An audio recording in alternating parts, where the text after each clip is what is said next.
Allegations of assault have surfaced following a video that has gone viral, purportedly showing a dispute between adults and a 13-year-old learner from a Christian academy school in Gauteng.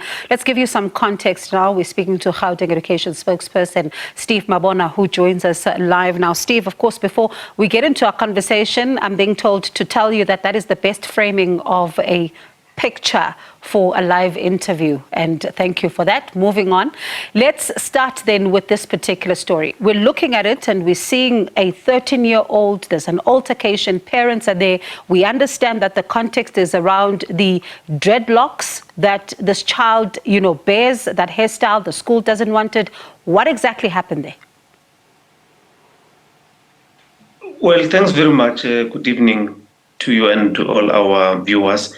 We have sent our officials to visit the school just to understand on what might have transpired there. And yes, indeed, the school is not following their own policy when coming to the code of conduct that they have.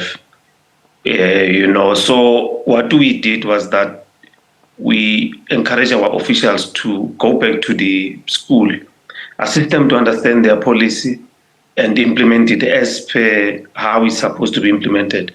Because the code of conduct is not saying dreadlocks are not allowed at that school. There are elements where they indicate on how learners must present themselves when coming to hair, uniform, and all those things. But it doesn't say that the dreadlocks are not allowed. So you can understand the anger of parents who went to the school when the child was denied education, which is quite concerning to us, because we said it's unacceptable what transpired there. That's why we send our officials to the school. Is the school conceding that it is not implementing its own policy properly? When you interact with people who will then be not willing to come forward with what is supposed to be, and we will then persistently interact with them and show them on what is it that they are not doing right. For starters, schools must understand that we have the Constitution before the Schools Act, before a code of conduct. There's a Constitution, so we need to respect that first, and then we will move into our regulations that we implement. So we will continue to interact with the school. We will interact with the owners, because the people that you see there on the visuals is the directors, and the directors must be taken to task. So that's why we're going to meet with the owners. We have another follow-up meeting with the school tomorrow. Our officials will be at the school, just to make sure that we understand and finalize this matter. But on the other hand, we have extended our assistance to the parents to say, if they are willing, we can place the child in a different school while we continue to pursue the school and make sure that they do things as per what we expect them to do. I'm going to get back to the learner in just a moment, but looking at some of the visuals, we see physical pushing of this particular learner outside, towards outside of the classroom. That is certainly unacceptable conduct, particularly coming from an adult who should be entrusted with protecting this particular learner.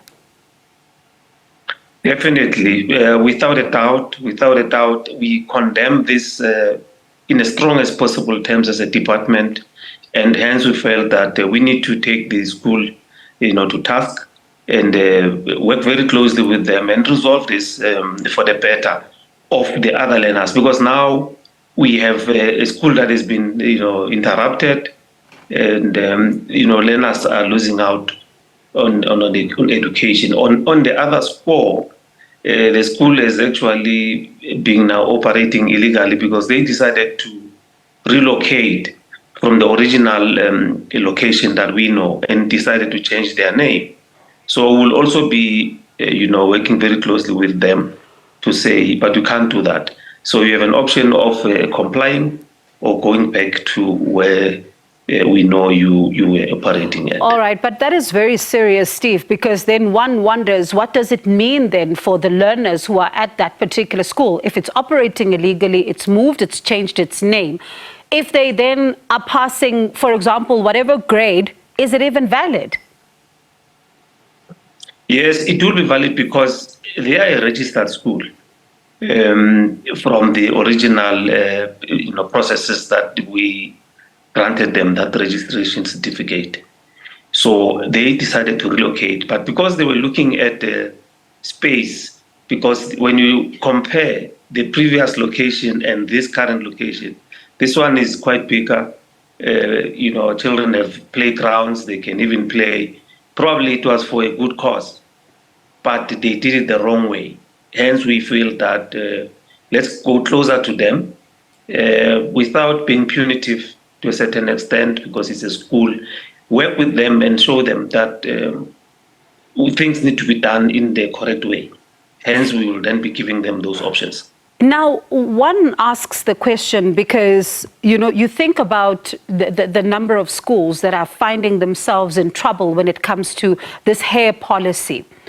How do you begin as a department to assist these particular schools? Because we should not be having an issue around, the hair, the natural hair of black people. That is unacceptable in 2023, that some of these schools are still doing this. So what is the department doing in order to try and ensure that there's compliance in this regard across all schools so that these learners don't find themselves traumatized as this one would have been? You see, when we peruse their code of conduct, it's quite clear that there's no way in that code of conduct where it says dreadlocks are not allowed in that school. Dreadlocks are natural hair. So you can see that probably the officials, I'm not sure whether they were sure of what is it that they were doing or they knew what they were doing, because it's against their own policies.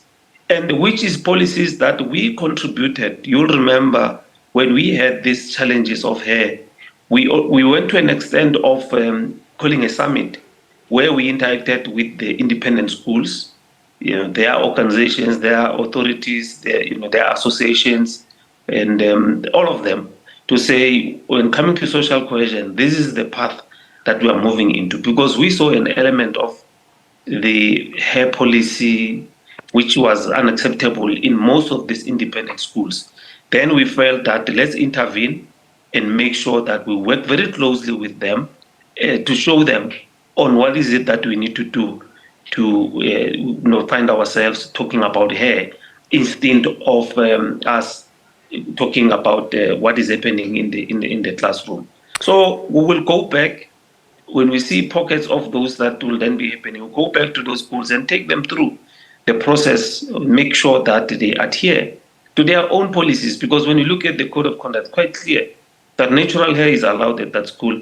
So why now you question a child that is bearing natural hair?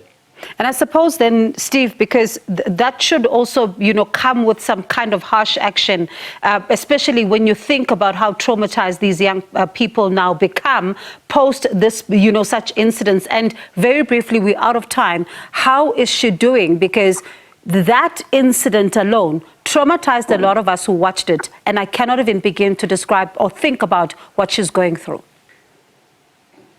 No, definitely. It's quite sad.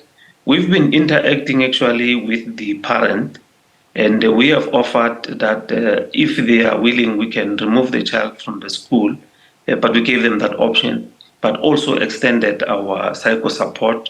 If they're willing to accede to that, we'll also provide that. So we're in constant liaison with the parents, and we will continue to make sure that the child receives necessary counseling, because really it's traumatic and it's unacceptable. We cannot treat a child in that fashion, more so in a schooling environment where the child went there to receive education.